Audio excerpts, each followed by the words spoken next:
What's going on, y'all? It's me, Tracy, again. I'm gonna do another one of these summer squash recipes.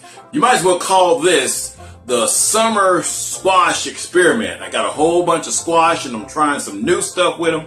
I made some squash zucchini bread the other day, and it came out really good. People kind of got on me because I put onions in it, but you know, someone commented, well, you put onions in cornbread, so what's the difference? Well, we're gonna make kind of like loaf bread this time, made out of squash and zucchini. No onions this time. Gonna be like my cauliflower bread. I hope it comes out like my cauliflower bread. But again, this is the squash zucchini experiment.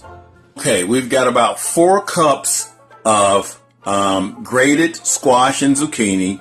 That turned out to be about maybe 10 to 12 small to medium squash and zucchini. We got 3 whole eggs, got about 1.5 cups of Parmesan cheese, 1.5 cups of mozzarella cheese. We got some 1 tablespoon of parsley flakes, 1 tablespoon of dill weed, 1 tablespoon of basil, 1 tablespoon of cilantro, 1 tablespoon of pepper, and about 1/2 of a teaspoonful of salt. We can always add more salt.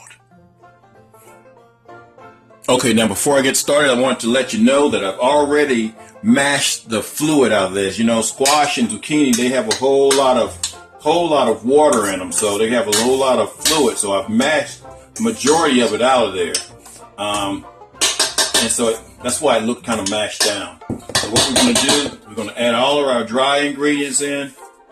We're going to add our eggs.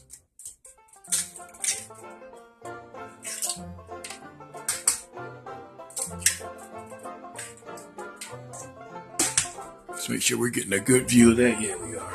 Add our eggs. And we're going to add our cheese. Uh-oh, we got a little piece of egg in there. We don't want that in there. Okay, add our cheese. Mix it. Let's hope that no more fluid comes out of it. But now we're going to be baking this in the oven. It's not like we're going to be frying this right here. We're going to be baking it in the oven. And I'll come back once I get it nice and thoroughly mixed. Okay, we've got it all nice and mashed there, or got it mixed up thoroughly. We're going to take our parchment paper, put it on our baking sheet, and I always use some cooking spray, y'all, because you can put it down plain, but I found that it comes out a lot better when you put some cooking spray on it. And we're going to take our material, and now you see it's got some fluid on it, so we're going to put all of that in there, because the salt's going to pull out some of this fluid anyway. But again, we're baking this, and so hopefully a lot of this will evaporate.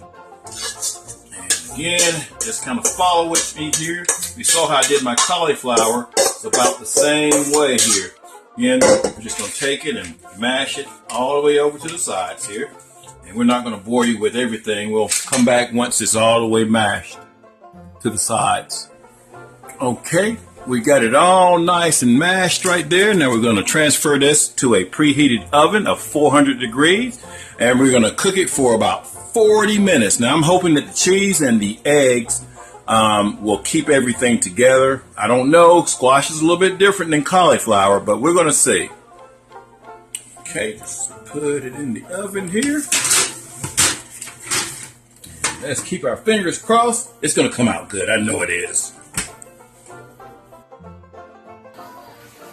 Alrighty, it's actually been about 45 minutes, but it looks great. It looks great. Now it's time to take it out.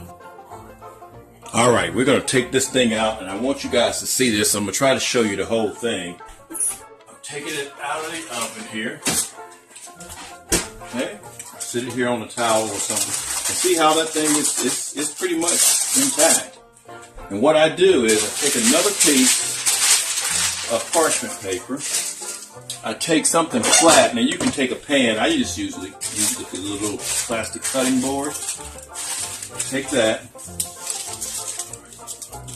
put it right there in the center. I mean, it's not hot enough to kind of melt it. Make sure you've got some on the edges here. Now, this ain't something I was taught, but I kind of learned how to do it. Basically, what you do is you flip it like that. Watch out for that pan, it's hot. Okay? Then, you got it right there. Then, just take that and seal intact. Keep it in place. No, see, it kind of bent. And I just burnt the hell out of my finger there. And you see there? That's what you got. And it kind of bent and it didn't break. So that was how easy it is to do that. Now we're going to cook that for another 30 minutes. All right, it's been about 30 minutes. We're going to take this out. See what we got here. And by George, look at that. That looks good. It's in place. It's firm. Got texture to it. So it did pretty much as well as the cauliflower bread did. So I think this is going to be a good thing. We're going to slice it up and you eat it just like you do bread, but without the calories of bread and all the gluten and all that good stuff. And just to show you how resilient it is and it doesn't fall apart. Look at that, guys. And it's hot as heck. Oh, it tore it. I lied there, didn't I? We'll put it back together. You didn't see that part right there. You didn't see that part. But still, it's still good thing to do. But you didn't see that.